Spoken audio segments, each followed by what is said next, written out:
தமிழகத்தில் போதைப் பொருள் விற்பனையை கட்டுப்படுத்த தமிழக பொது சுகாதாரத்துறை புதிய திட்டத்தை கொண்டு வந்திருப்பதாக அண்மை தகவல் வெளியாகியிருக்கிறது.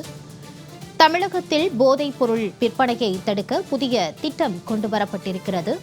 பள்ளி கல்லூரிகளை போன்று மாணவர்கள் தங்கும் விடுதி இதுபோன்ற இடங்களிலும் எந்தவொரு கல்வி நிறுவனங்கள் அருகிலும் புகையிலை உள்ளிட்ட போதைப் பொருட்கள் விற்பனை விரைவில் தடை செய்யப்படும் என்று அந்த புதிய திட்டத்தில் தெரிவிக்கப்பட்டிருக்கிறது.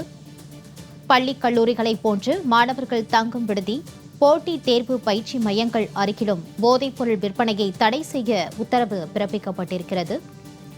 போதைப் பொருள் விற்பனையை தடுக்க புதிய திட்டம் கொண்டுவரப்பட்டிருக்கிறது. தொடர்பான அண்மை செய்தியை நாம் பார்த்து வருகிறோம். கூடுதல் விவரங்களோடு செய்தியாளர் ஜெயலானி இணைகிறார். வணக்கம் ஜெயலானி, இது தொடர்பான விவரங்களை வழங்கலாம். வணக்கம் மாலதி. தமிழகத்துல போதைப் பொருள் பழக்கம் என்பது நாளுக்கு நாள் அதிகரித்து வருவதாக குற்றச்சாட்டுகள் என்பது எழுந்து வருகிறது.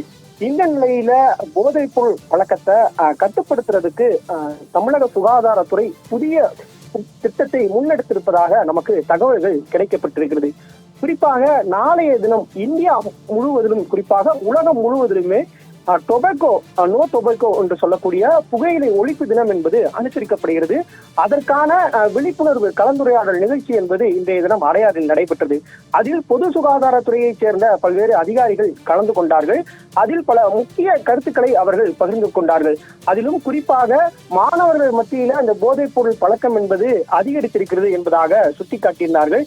இந்த நிலையில இந்தியாவுடைய வழிகாட்டு நெறிமுறைகளின்படி ஏற்கனவே பள்ளிக்கு அருகாமையில குறிப்பாக புகையிலை உள்ளிட்ட போதைப் பொருட்கள் பயன்படுத்தக்கூடாது என்பதாக விதிமுறைகள் என்பது இருக்கிறது. குறிப்பாக பள்ளி கல்லூரிகளுக்கு அருகாமையிலிருந்து 100 மீட்டர் அளவிற்காக இந்த பொருட்கள் எதுவும் விற்பனை செய்யக்கூடாது, அதற்கான தடை என்பது இருக்கிறது. ஆனால் தற்போது புதிதாக பொறுப்பேற்றிருக்கக்கூடிய தமிழக வெற்றி கழகத்தின் சார்பில் சுகாதாரத்துறை அமைச்சராக இருக்கக்கூடிய அருண்ராஜ் அவர்கள் பொது சுகாதாரத்துறை அதிகாரிகளுக்கு புதியதொரு அறிவுறுத்தலை கொடுத்திருப்பதாக தகவல் என்பது வெளியாகி இருக்கிறது. அவர் சுட்டிக்காட்டி இருப்பது பள்ளி கல்லூரிகளை தாண்டி கல்வி நிறுவனமாக இருக்கக்கூடிய, குறிப்பாக நாம் கூற வேண்டும் என்றால் பள்ளி கல்லூரிகள் இல்லாமல் இருக்கக்கூடிய டியூஷன் சென்டர், அதே போன்று போட்டித் தேர்வுக்கு தயாராகக்கூடிய பயிற்சி மையங்கள், அதே போன்று மாணவர்கள் தங்கும் விடுதிகள், குறிப்பாக மாணவர்கள் மாணவிகள் என கல்வி சார்ந்து இருக்கக்கூடிய அந்த தங்கும் விடுதிகள் என அனைத்து நிறுவனங்கள் தொடர்பான அந்த கல்வி நிறுவனங்கள் தொடர்பான இடங்களையும் கண்டறியுங்கள் என்பதாக அவர்களுக்கு உத்தரவு என்பதை பிறப்பித்திருக்கிறார். அந்த அடிப்படையில பொது சுகாதாரத்துறை அதிகாரிகளும் ஏற்கனவே தமிழகத்துல பள்ளி கல்லூரிகள் என ஒட்டுமொத்தமாக 55,000 கல்வி நிறுவனங்கள் என்பது செயல்பட்டு வருவதாக கணக்கிடப்பட்டிருக்கிறது. இந்த நிலையில தற்போது சுகாதாரத்துறை அமைச்சர் அறிவுறுத்தலின்படி கூடுதலாக இந்த விடுதிகள் மற்றும் போட்டித் தேர்வு மையங்கள் உள்ளிட்ட பகுதிகள் இருக்கக்கூடிய பகுதிகள் என 15,000 கல்வி நிறுவனங்கள் என்பது கண்டறியப்பட்டிருக்கிறது. எனவே இந்த 15,000 கல்வி நிறுவனங்களுக்கு அருகாமையிலும் 100 மீட்டருக்கு அருகாமையிலும் போதைப் பொருள் உள்ளிட்ட எந்த ஒரு பொருட்களும் விற்பனை செய்யப்படாது என்பதாகவும் அது தொடர்பான பரிசீலனை என்பது செய்யப்பட்டு வருவதாகவும் தகவல் என்பது கிடைத்திருக்கிறது. அதனை பொது சுகாதாரத்துறையை சேர்ந்த அதிகாரியும் உறுதிப்படுத்தியிருக்கிறார். இது அண்மை தகவலாக நமக்கு கிடைத்திருக்கிறது. இன்னும் 30 நாட்களுக்குள்ளாக இந்த திட்டம் நடைமுறைக்கு வரும் என்பதாகவும் எதிர்பார்க்கப்படுகிறது. ஒருவேளை இந்த திட்டம் நடைமுறைக்கு வந்தால் எந்த ஒரு கல்வி நிறுவனமாக இருந்தாலும் அதற்கு அருகாமையில், குறிப்பாக 100 மீட்டருக்கு அருகாமையில் எந்த ஒரு போதைப் பொருட்களும் விற்பனை செய்யக்கூடாது, தடை என்பது நிகழும்.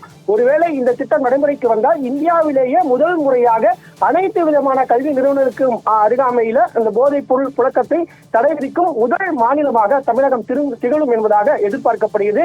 எனவே இந்த திட்டம் தொடர்பான தகவல்கள் நமக்கு கிடைக்கப்பட்டிருக்கிறது. இது மிகவும் வரவேற்கத்தக்க திட்டமாக அனைவர் தரப்பிலும் பார்க்கப்பட்டு வருகிறது. மாலதி,